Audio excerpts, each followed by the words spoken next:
Hello and welcome to New Frontiers on CCTV International. I'm Ji Xiaojun in Beijing. And today we're beginning a mini-series all about the traditional weapons that have been used throughout Chinese history.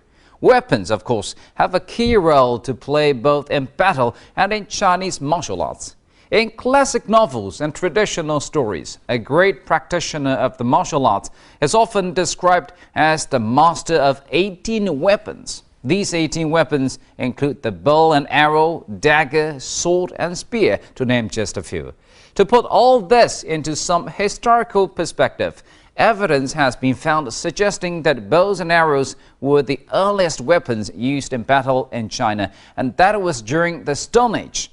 Like many other weapons that developed later, bows and arrows were originally used in hunting. Well, as rival tribes came increasingly into conflict with one another, so our earliest ancestors began using their weapons not just against animals, but also against other people. The weapons they used were very primitive. Some have disappeared from use over the centuries, while others have been developed and have assumed more sophisticated and deadly forms.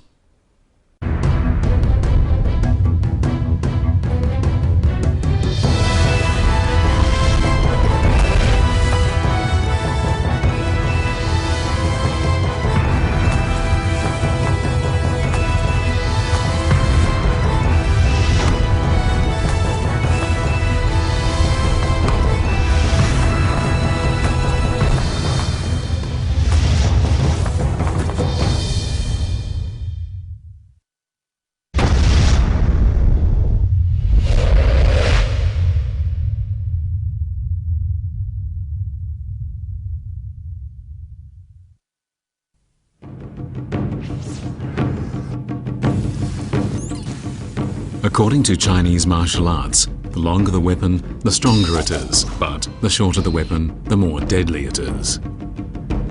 Throughout the history of Chinese martial arts, weapons have been an inseparable part of Kung Fu. Bows and arrows make it possible to attack a target from a great distance. Swords and daggers, cudgels and spears make an attack close up more deadly. In ancient China, most weapons were made for use in battle. However, as time went by, weapons of war found their way into civilian life, and they greatly enriched Chinese martial arts. According to statistics, there are more than 100 types of weapons used in Chinese martial arts.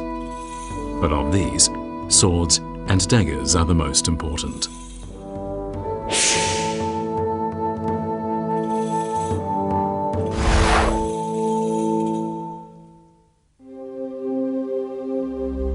Obviously, weapons were already in existence long before Chinese martial arts skills were developed. What were the earliest weapons used in China?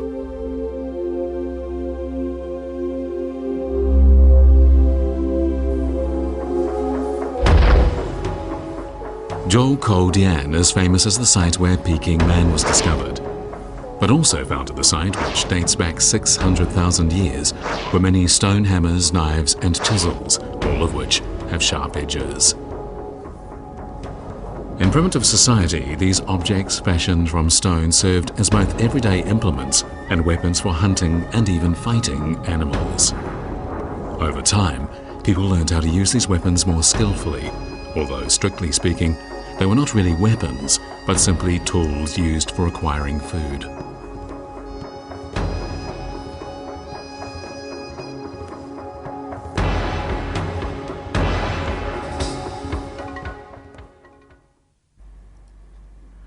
Real weapons, as such, did not appear until the Bronze Age. During this era, bronze weapons made in China were said to have been fashioned under the supervision of Chu You, a mythical king.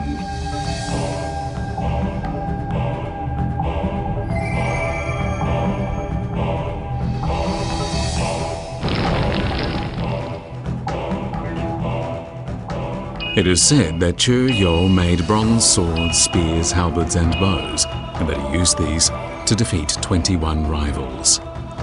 In order to take control of the entire Central Plain, Chu You declared war on Huang Di, or the Yellow Emperor. Both sides met in battle at Zhuolu.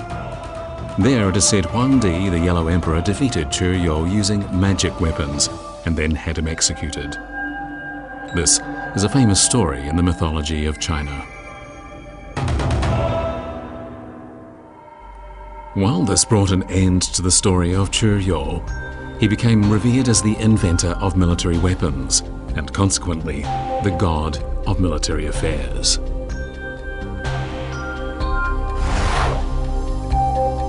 Although Chu Yo is credited with the invention of many weapons, it is believed that Huang Di, or the Yellow Emperor, was responsible for the invention of the sword. The famous Chinese book The Art of War by Sun Bin, a work on warfare found in a Han Dynasty tomb in the Yinchuo Mountains in Linyi, Shandong Province, attributes the invention of swords to Huang Di. The bronze dagger axes, spears and halberds said to have been invented by Chu Yo later became the main weapons of the Bronze Age.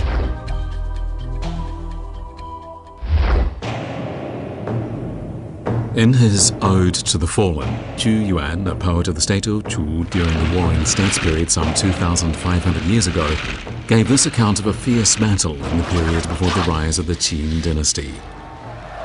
The two belligerent parties first shot arrows at each other's positions, and then they charged at each other in chariots.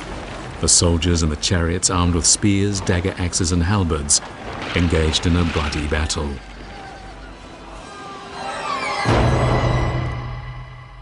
In eras prior to the Qin dynasty, fighting mainly took place from chariots, and so obviously swords were not the main weapons. Fighting from a chariot required the use of long weapons such as spears, dagger axes and halberds. However, in traditional Chinese culture, swords are much more than simply weapons for battle. They command more respect than any other type of weapon.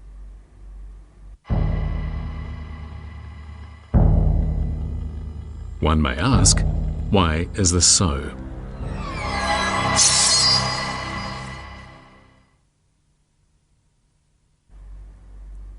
In eras prior to the Qin dynasty, swords were not common.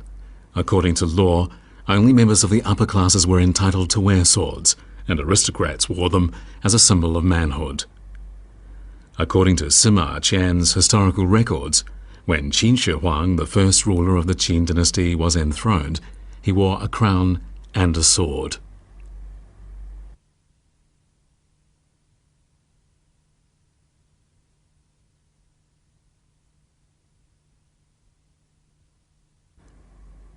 It would be unimaginable today for two states to go to war over the ownership of a sword. Yet it is said that during the Warring States period over 2,500 years ago, the state of Jin attacked the state of Chu in order to seize Tai-e, its treasured sword. At the time, the state of Jin was the most powerful state in China, and its king felt he simply had to have the precious sword. Chu was militarily inferior, and as a result of the conflict, it lost most of its cities, and its capital was besieged by Jin troops. In the end, the king of the state of Jin gave Chu an ultimatum: give up the sword, or we will attack your capital tomorrow. The Chu king responded by climbing the city wall and crying out, Tai-e, I will shed my blood today in your honor. Tradition has it that he then pointed the great sword at the enemy troops, and at that very moment, sand began to fly about and stones hurtled through the air at the invading troops encamped outside the city walls. In no time at all, the invaders were wiped out. Now, no one has any idea what ultimately became of the sword known as Tai-e. Fortunately, though, we do have the sword of King Goujian of Yue, which is just as famous as the Tai-e sword.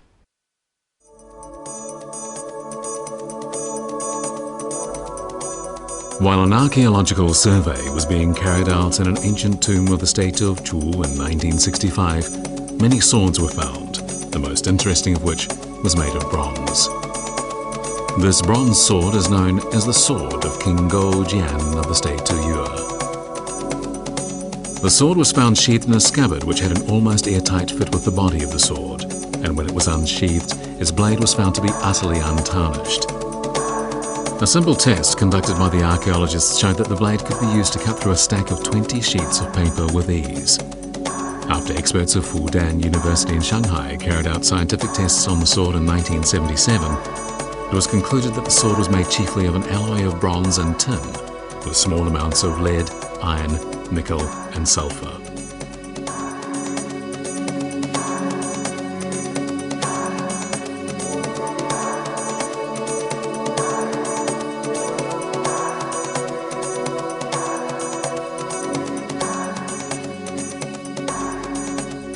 But how was this treasured weapon forged?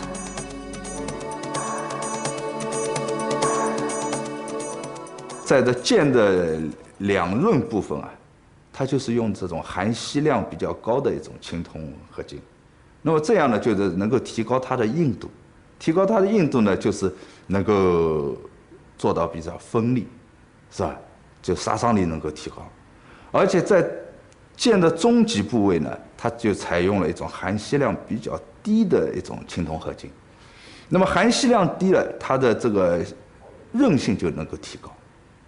硬度降低了，它的韧性就能提高，那么就是它使这个剑呢不容易折断。Swords such as the sword of King Goujian were forged with unique and complex techniques, and they were, of course, for the use of kings only. So what kind of weapons did everyday martial arts practitioners use at that time?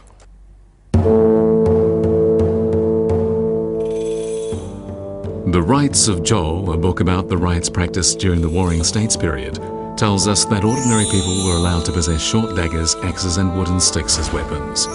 They were not, however, permitted to own weapons of war such as halberds, spears and dagger axes, and nor were they permitted to wear swords, as these were considered symbols of power.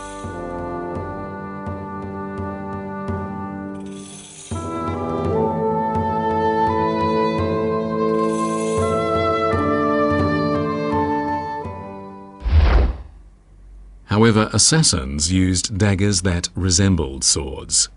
These daggers were much shorter than the swords seen in the hands of aristocrats.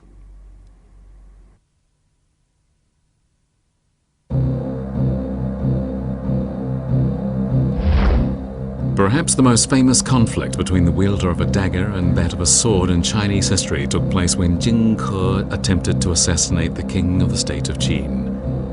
When Jing Ke unrolled a map scroll, he seized a 30-centimeter dagger hidden within and lunged toward the king. The king responded by trying to unsheath the sword slung at his side, but was unable to. After a court official mimed the action of slinging the sword across the back and drawing it across the shoulder, the king finally managed to draw his 1-meter-long sword. He then killed the would-be assassin.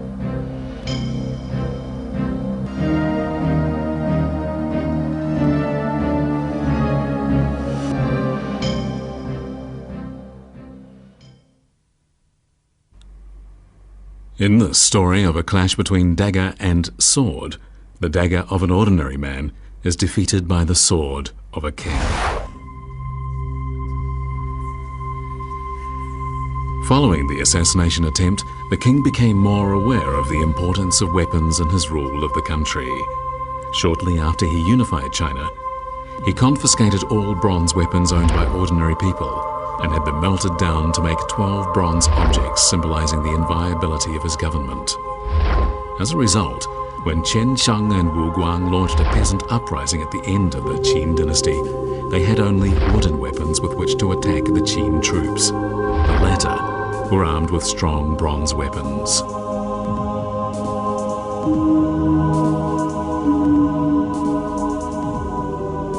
Among the figures in Qin Shi Huang's terracotta army are the common weapons used by soldiers, such as bows, arrows, long-shafted dagger axes, spears and halberds. But there are also bronze swords, which were used for close fighting. These swords, each more than 1 meter long and extremely sharp, were highly effective.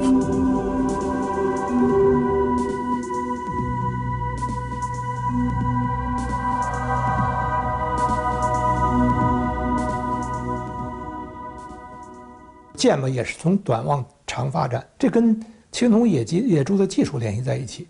特别是后来还为了这个能够把剑铸长，就是剑脊和剑的刃部的青铜的比例不一样，这样呢就让它那个刃部是坚韧特别是钢的，脊部呢比较韧，这样的话就不容易折断。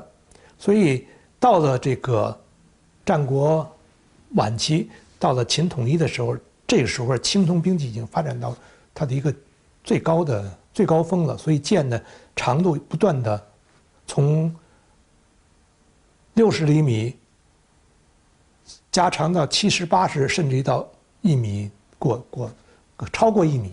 这样呢，在秦始皇陵的兵马俑坑里边出现了这样的青铜剑。The Qin dynasty was the first peak in Chinese history, and the dynasty's swords represent the pinnacle of the Bronze Age. But just as people were beginning to feel amazed by these long bronze swords, their weakness became obvious. This weakness was due to the very nature of bronze. 它就很容易断折，就是你中间那个中极啊，剑的中间那个部分叫鱼极，中极部分太厚的话，影响到剑的分量，影响到剑的这个锋锐度，在和对方的兵器碰磕的时候，又容易断折。 Bronze swords are inherently weak and so likely to break, and under the Qin dynasty, they were already falling into disuse. By the time of the Han dynasty, which followed Qin, swords were being made of iron. In the last years of the Warring States period, China began to make iron.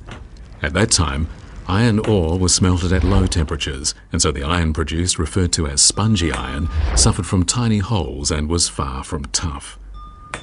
But during the Western Han Dynasty 2,000 years ago, steel was produced at high temperatures, and this made all the difference.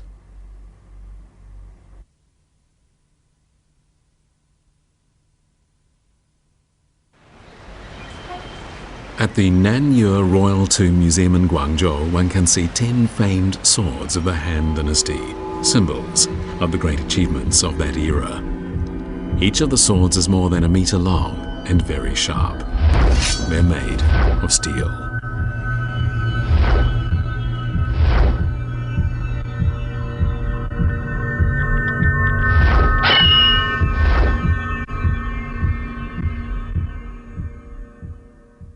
伟大就是2个字，非常伟大。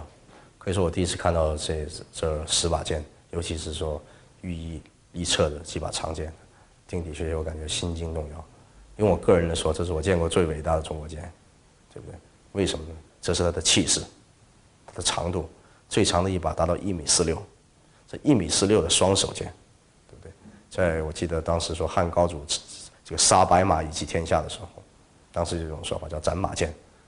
我在看这个唐诗的时候也说有一句话叫做"愿得斩马剑，先断宁城头"。当时我说什么叫斩马剑？只听说过斩马刀，对不对？可是当我一直会认为这是一种只是美好的说法嘛。但当我看到这些剑，我觉得确实你用这个剑来斩马没有问题的。Because of steel, swords were able to acquire a character they had never had before, and they were sharper and more durable than bronze swords. All this was made possible by the steel production techniques of the Han Dynasty.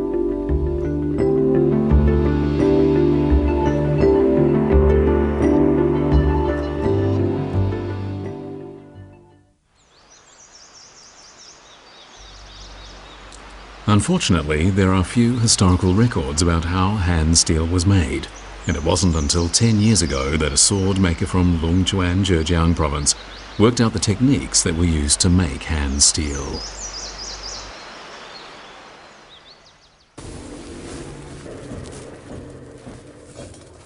你打红线，我不学的。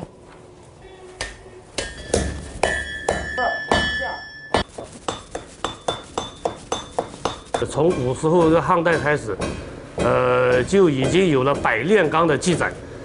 什么叫百炼钢呢？就是我们平时通常所说的百炼成钢。这个成语呢，就是百炼钢的另外的一个说辞。它的意思呢，就是说钢炼出来之后。 它还不能直接当成材料来用，不能直接做成剑，它一定要经过这种反复的折叠锻打，把这个金属里面这个钢铁里面的杂质，还有它里面一些气孔啊什么东西啊，给它打密实，然后呢这个材料呢才能达到一个刚柔相济的一个特点。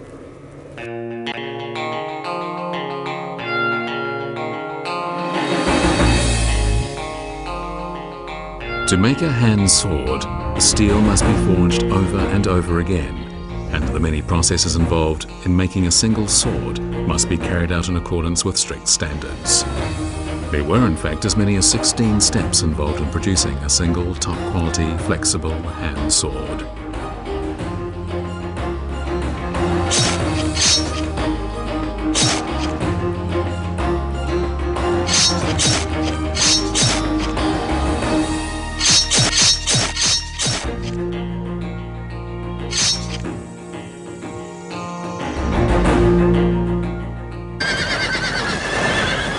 As the steel swords of the Han Dynasty were sharp and hard to break, they were much more lethal, and they were damaged much less easily.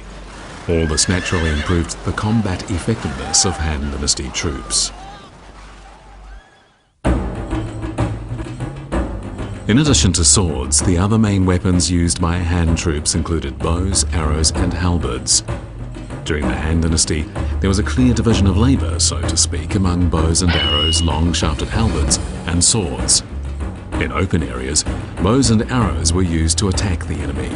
Long-shafted halberds were used to fight at close quarters, and swords and shields were used in close combat situations in confined spaces.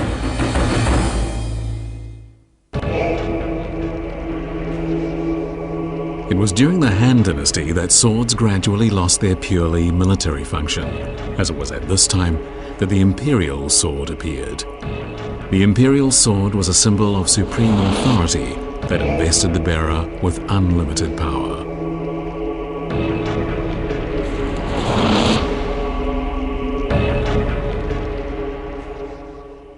汉的时候呢，就出现了一种特殊的，我们说的这种特殊意义上的一个兵器。